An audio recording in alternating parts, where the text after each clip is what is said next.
warahmatullahi wabarakatuh. Perkenalkan, nama saya Devri Wira Andika, NIM 1810206062. Saya dari Lokal Pai 5P. Adapun tugas ini saya buat untuk memenuhi mata kuliah Ilmu Pendidikan Islam. Adapun dosen pembimbing yaitu Bapak Dr. Christian Hadi Putra MPD. Baik, saya akan membahas makalah kelompok 4, yaitu pendidikan sebagai sistem. Pengertian sistem. Sistem adalah sekumpulan bagian-bagian yang terorganisir sehingga menjadi sekumpulan yang lebih kompleks. Suatu keseluruhan atau sekumpulan ini baru dapat dikatakan sebuah sistem apabila memiliki beberapa ciri sebagai berikut. 1. Sistem memiliki tujuan. 2. Sistem memiliki komponen. 3. Komponen dalam sistem akan saling berinteraksi. 4. Adanya proses transformasi. Selanjutnya bagian B, macam-macam sistem. Ditinjau dari sifat-sifat sistem tersebut, sistem dapat dibedakan menjadi 4 macam, yaitu 1.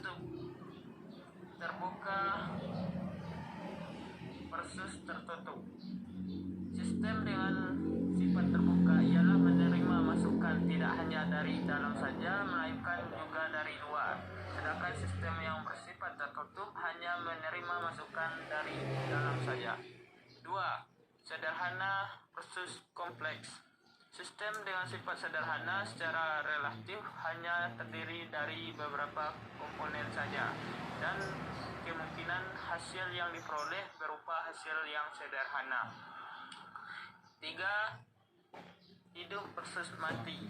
Contohnya sistem hidup adalah manusia, hewan, dan tanaman, sedangkan contoh sistem mati adalah komputer, tata surya, dan lain-lain. 4. Susunan vertikal. Satu sistem akan berkaitan dengan sistem yang lain. Sistem yang lebih sederhana bergabung dengan sistem yang kompleks untuk membentuk suatu sistem yang lebih kompleks lagi. C. Pendidikan sebagai sistem. Pendidikan sebagai sistem diartikan sebagai suatu proses pendidikan yang terdiri dari beberapa komponen pendidikan yang terkoordinasi sehingga terwujud suatu tujuan pendidikan nasional.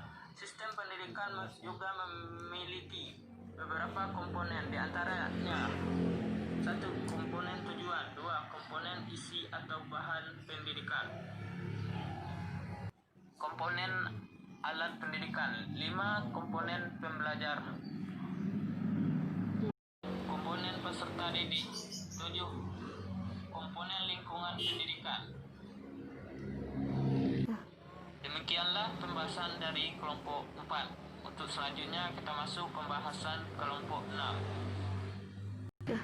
Adapun pembahasan kelompok 6 yaitu teori-teori pendidikan dalam aliran baru. A. Pendidikan alam sekitar. Pendidikan alam sekitar adalah pengajaran yang dapat dimaknai sebagai proses mengubah tingkah laku anak didik agar menjadi manusia dewasa yang mampu hidup mandiri serta anggota masyarakat dalam lingkungan alam sekitar di mana individu berbeda, dan yang dimaksud alam sekitar meliputi lingkungan keluarga, sekolah, masyarakat, dan lingkungan sekitar. B. Pembelajaran pusat perhatian. Pembelajaran pusat perhatian adalah sekolah merupakan laboratorium untuk mengadakan penyelidikan demi kebaikan sistem pendidikan dan pengajaran. Dalam sekolah, anak didik diuji berbagai dasar aliran dalam dunia pengajaran modern seperti 1. Sekolah berhubungan langsung dengan alam dan kehidupan sekitarnya. 2. Pendidikan dan pengajaran berdasarkan atas perkembangan anak. 3. Sekolah kerja. 4. Pendidikan yang fungsional dan praktis. 5. Pendidikan kesosialan dan kesusilaan.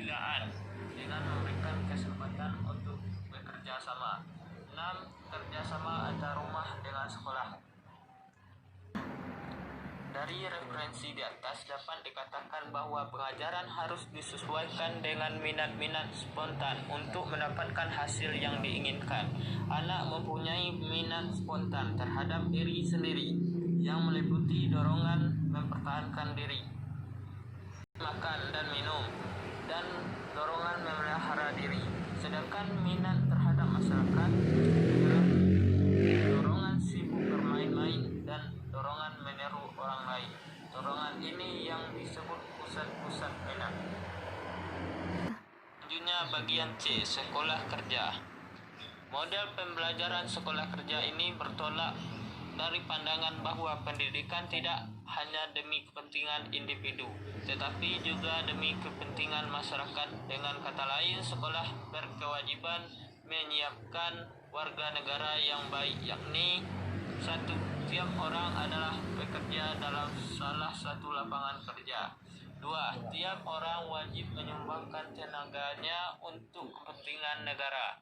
Tiga, dalam menunaikan kedua tugas tersebut haruslah selalu diusahakan kesempurnaannya agar dengan jalan itu setiap warga negara ikut membantu mempertinggi dan menyempurnakan kesusilaan dan keselamatan negara. Adapun tujuan pembelajaran sekolah kerja adalah satu, menambah pengetahuan anak baik buku maupun dari pengalaman sendiri. Dua, agar anak dapat memiliki pengetahuan dan kemahiran tertentu. Tiga, agar anak memiliki pekerjaan sebagai persiapan untuk mengabdi kepada negara. Intinya bahwa kewajiban utama sekolah adalah mempersiapkan peserta didik untuk dapat bekerja. D. Pengajaran proyek. Pengajaran proyek adalah pendekatan komprehensif untuk pengajaran dan pembelajaran yang dirancang agar pelajar melakukan riset terhadap permasalahan nyata.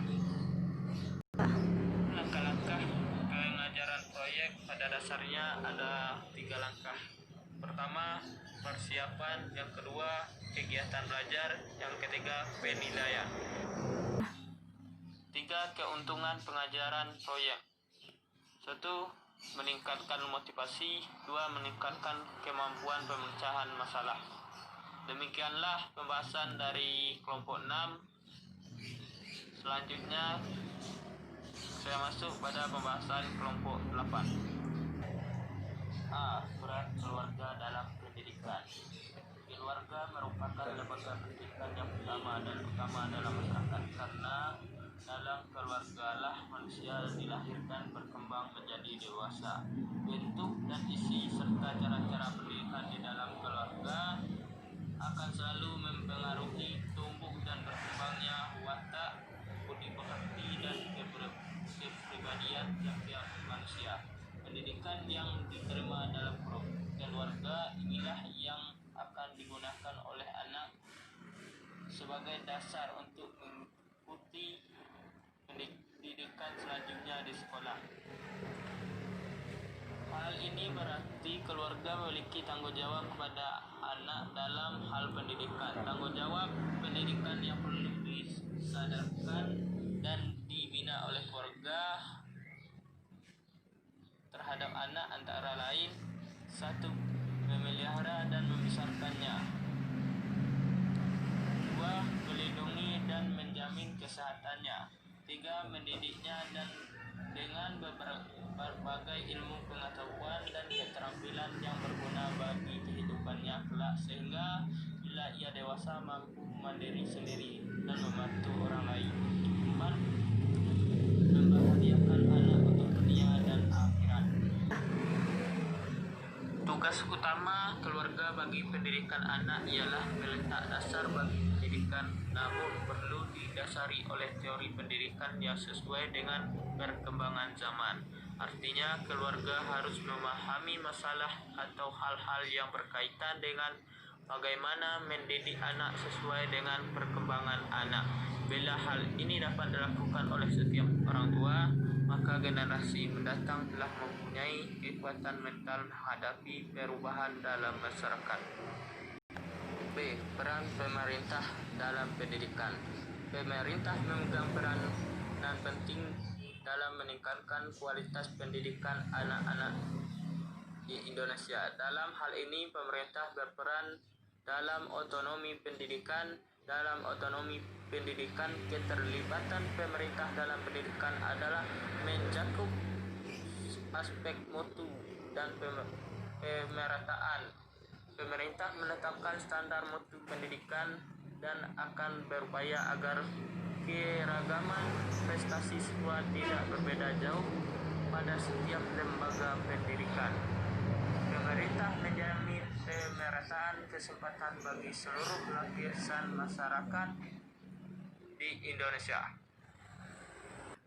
Ada beberapa peran yang diharapkan dapat dilaksanakan oleh aparat pemerintah dalam menata dan memantapkan pelaksanaan pendidikan yang berbasis masyarakat adalah sebagai berikut. 1. Sebagai pelayan masyarakat. 2. Sebagai fasilitator. Dan yang ketiga sebagai pendamping. C. Peran masyarakat dalam pendidikan. Ada 7 tingkatan peran serta masyarakat,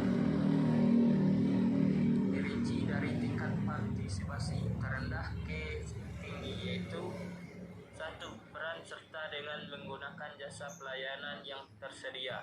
2. Peran serta dengan memberikan kontribusi dana, bahan, dan tenaga. 3. Peran serta secara pasif. 4. Peran serta melalui adanya konsultasi. 5. Peran serta dengan pelayanan. 6. Peran serta sebagai pelaksana kegiatan. 7. Peran serta dalam mengambil keputusan. Demikianlah pembahasan dari saya.